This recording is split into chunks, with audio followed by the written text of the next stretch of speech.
Hello, all. It's Ahmed here from Recruitable University on today's recruitment program. So we are on the last lesson on module number 5, which is time management and organization.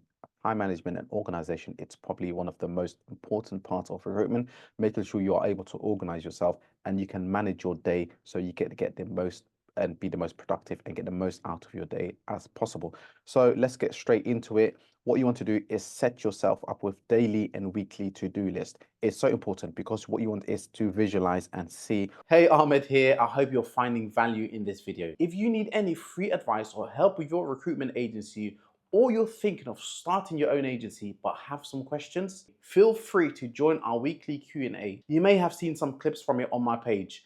I'll post a link in my Telegram community, which is completely free to join. I don't even need your email or phone number, and I'll personally be there to answer any of your questions. The link is down below for those of you who are interested. Now let's get back to the video. All the tasks that are ahead of you. So what I like to do is I split up and I just use a diary and I just put a line that's straight down the middle and put on one side clients and one side candidates. So on the client side, any clients that I need to chase that I've put forward, candidates that I need to schedule an interview, I need to schedule a meeting, any client, anything that is sort of client related, I put on the left side and I will just jot down anything that I need to do for that day. And on the right side of my page, I will have my anything that is candidate related, whether it's I'm waiting for a CV from Jonathan the doctor, or I'm waiting from a CV from a software engineer. So anything that is candidate related, or even follow up with a candidate who I've placed for a shift last week to touch base just to see how they got on and sort of and just to see if there's anything else just sort of servicing your candidates. So anything that's sort of candidate related, I will put on the right side, and this is how I personally organize my day. So every morning, first thing, as soon as I come in, I look at my to-do list for today. So I've got this, and this to do. So as I look at my to-do list, I will tick it off. So if I've just received a CV from Jonathan the doctor, then I can just tick it off and say all received, perfect. So my list will generally should be getting shorter throughout the day, but then of course you'll be adding on more tasks and more to do things that you need to do. So have a daily to-do list and also have a weekly to-do list. So you know by the end of the week, I should have accomplished and I should have achieved this and this. And what you've not achieved at the end of that week, drag it over to next week. So copy and paste it or just write it out or whatever method that you organize yourself. Just ensure that you drag the to-do list from last week and to put it into this week's to-do list if it has not been completely done. So that way you're not missing anything, you're organized, you're staying on top of things, and staying on top of things in recruitment is by far the most important thing. I see recruiters come and go based on organization. So for example, let's say you get a position in East London. They are looking for a construction manager. Okay, so you write this down. You in your list of vacancies that you have, and write down, I've got a position for East London, a construction manager. So when you're speaking throughout the day, let's say a construction manager becomes available in the East London area, because you're going to be speaking to hundreds of candidates on a daily basis. Let's say a few days later, that person may not be in your mind. You will look at your to-do list for the week, and you can find that you have, or on your availability list, or however you organize yourself, you'll find that you have this candidate available, or you've got this position that become available. So all you have to do is just now tie the two together, because you've got a candidate in the East London area looking for a position, and you've got a client in the East London area looking for a candidate. So all you have to do is just marry the two up and just make it a match, put the candidate forward to the client, and arrange an interview or a booking, whatever method, whether it's a permanent, or whether it's a temporary position, but just sort of to match the two together. What I see is people not organizing stuff, not writing down. You're not expected to have a fantastic memory in recruitment where you have to remember everyone and everything that happened in the day, but you've got to make sure that you are constantly writing things down so you don't lose anything. So when this candidate calls in, you know, if you don't remember to the top of your head that vacancy, you look at your vacancy page, or however you organize, whether you use the Microsoft Outlook for organizing your roles, or you can use just literally a Word document. putting in all the vacancies that you have or on your diary. So ensuring that you organize yourself and you write everything down so that way you are not going to lose anything.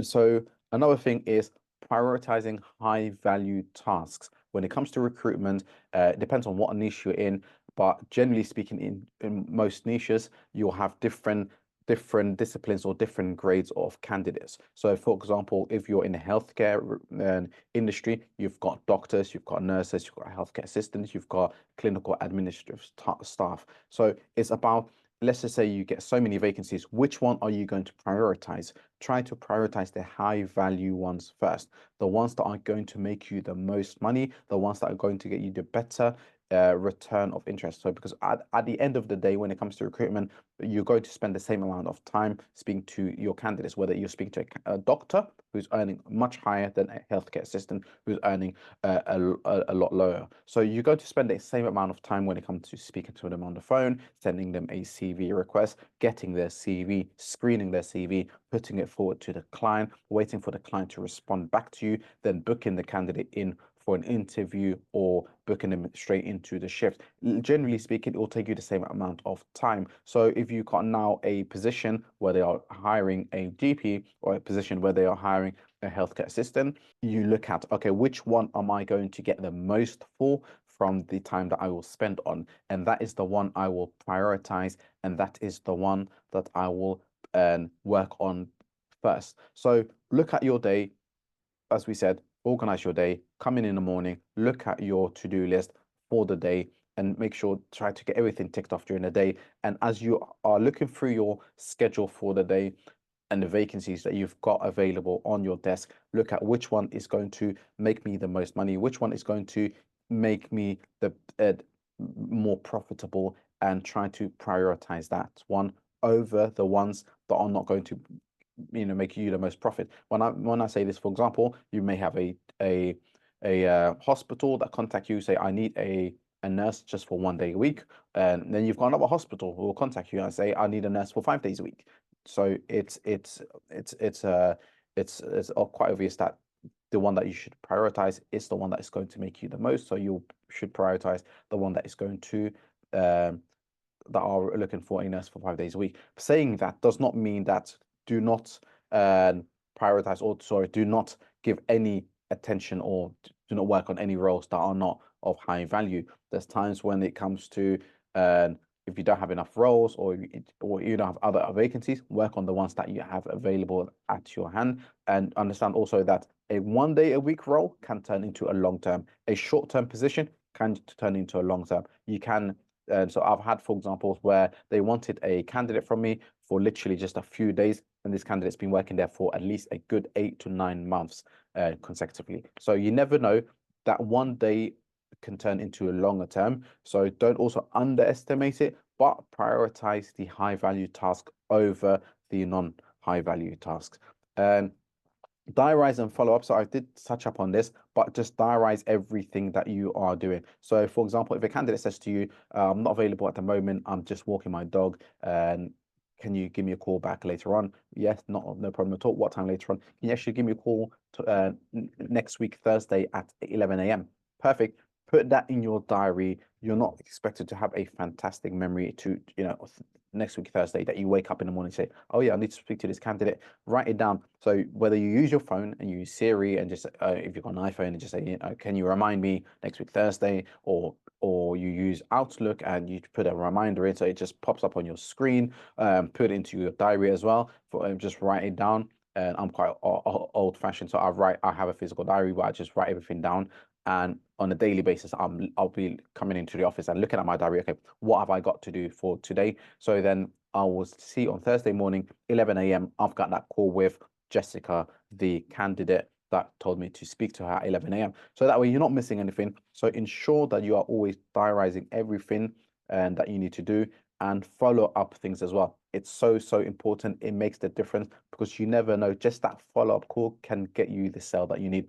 So for example, a candidate will say to you, yeah, I'm really interested, can you give me a call at next week Thursday at 11 a.m. and let's say you did not follow up, that you've just lost out on a deal. That candidate could have been a long term. That candidate really could have opened up doors for you for more work, not just only long term. No, no, don't just always think about the candidate. Also think about the client as well that you're delivering to. They could be a big organization that could give you potentially more work from that same client as well. Not just from that client, they can also have had it before where that client will recommend you to other big organizations where they say to you, so and so has recommended us that you guys deliver and you're doing quite well with them. And we are also looking for X, Y, and Z. So just that one candidate, just that one follow-up has opened up so many other doors for you that you did not anticipate. So it's very important. Always diarise things. Make sure that everything is in the diary and that you are looking in your diary at your diary daily basis. There's no point just writing things in your diary if you're not going to look at it. So you've got first thing in the morning, as soon as I come in, I turn my computer on, I will just sit down and say, okay, what is on today's to-do list? What have I put down? And because I've diarized everything that I'm supposed to, everything that I'm supposed to follow up is in that diary. I know what I need to do and I know what I need to follow up. And organize your work and your candidate availability. So how do you do this? The way I organize my work and my candidate availability is I put, for example, on it can be very simple. You can use an Excel sheet. Make sure anyone that you speak to who's potentially available for work, put down their name, their number, their postcode, their email address, and their availability. So I just have a section where I just write availability. So if I speak to a candidate and they say to me, I'm available every Thursdays. My name is Jessica. I live in East London. I'm available every Thursdays. And this is my postcode and this is my email address. I'll put it into my availability list. So later on, as I'm working throughout the day or throughout the week, a client will call and say, hey, I'm looking for a software developer in the East London area. So the first thing I will do is go to my Excel sheet.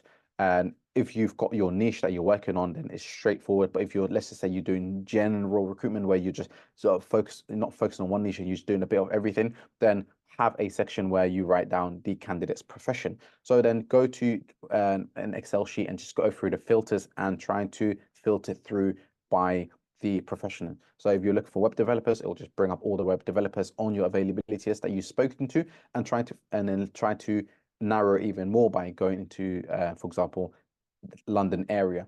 And then you'll find all the people that you spoke to in London who are available for work. That is the first thing that you want to do is look at your candidates availability list as soon as a role comes in. What you don't want to do is get on the phone and start cold calling when this same candidate that you're going to cold call was already on your availability list. It's not about working hard, it's about working smart, making sure you're working efficiently and that you are diarising, organizing your work, you're writing everything down and have a candidate availability list. If you don't have a candidate availability list, I'll be honest, you probably will not succeed in recruitment. And it may sound harsh, but it's the reality. Because what you're going to do is you're just going to work hard for no reason at all. You're just going to speak to candidates who you've probably spoken to a couple of weeks ago who are available. But had you write it down in your availability list, you would have gone straight to them from the get-go rather than having to cold call and on the hundredth call, you've got hold of that candidate who you could have got hold of on your first call. So it's very, very important. Anyone that you speak to who is even remotely interested, even they show a bit of interest in working with your agency, make sure you put them on your candidate availability list. This availability list is literally gold dust. It's your returning point. Anytime you have a vacancy, go back to it. First thing first, go back to this availability list and see who is potentially available and matches the area that your client is looking for. And structuring your day so you get the most out of your day. How to structure your day. So for example, I've got an example here how you can potentially structure your day. So for example, 9 to 10 in the morning. Again, you don't have to follow it. This is just an example how I'll structure my day. 9 to 10 in the morning, I'll come in and go on to job sites and find the potential jobs that are available and go on job site and trying to put new CVs and I will speak to candidates. My target may be 25. I'm trying to get hold of at least 25 candidates, 5 qualified candidates, 2 potential leads. I want to get hold of 2 managers so I could potentially put forward candidates to her, put 5 new CVs onto the CRM. But again, if you've got an admin team, this is not something that you need to do. But in case you are just a one-man band, try to get at least 5 new CVs per day from your candidates. So then 10 to 11, I will target specific candidates So I'd go on job boards or LinkedIn. 11 a.m. to 12 a.m. I would go on to uh, the job boards or candidates that I've spoken to. I will update notes for anyone, any relevant information from a call. And 12 to 1, I will call managers. So I've moved. So if you notice, from 9 to 1 p.m., it's mainly sort of all candidate focused. Now, 12 o'clock, I will call managers. I'll put forward CVs. I will try to sell CVs. I'll try to arrange interviews. I'll put forward as many candidates as I can after lunch. What you want to do is business develop, try to speak to companies, get on them on the phone, cold call companies just to say, hey, I've got candidates available in your area. Try to follow up leads that you had from this morning calls. Bring up, call, even try to find managers. You can always find managers on the job boards, so you can cold call just to say, hey, I got your details from the CV library, or I've got your details from LinkedIn. I can see that you guys are recruiting. And yeah, so we also supply X, Y, and Z to you, that we can supply to your company. 4 o'clock to 5 o'clock. Now try to follow up and get feedback from the CVs that you put forward this morning. So say, hey, just touching base with you. I know it's towards the end of the day. I just wanted to see what are your thoughts on the candidates I put forward to you. And so just try to have an hour in the late afternoon for all the follow-ups of the candidates. Between 5 to 6, let's say you this is based on you working or in an office, but if you're already at home, we can take off the driving home. So in the evening, what you want to do is have a callback list. I know we went through this already, but a callback list is very, very important. This is really crucial. This makes you a lot of money. Callback list is basically all the candidates who were potentials, who you knew if you've spoken to on the phone that you can potentially get them to pick up the shifts and get them through the door, but you couldn't get hold of them because they're working, because it's during the daytime, they weren't available. Have a callback list after 6 p.m. in your own time at home on your drive home. Speak to them. The candidates are a lot more chilled in the evening. Between 6, I would say between 6 to 8 is a really, really good window for you to speak to candidates, because they've just come home from work and they are a little bit more relaxed. They can take your call. And also in the evenings, prepare yourself for tomorrow. So start writing emails, a mail shot if you're doing mail shots. So get the mass emails ready to go out first thing in the morning. So this is how I would structure my day so I can get the most out of my day possible. I hope you benefited from this module, and I will see you on the next one.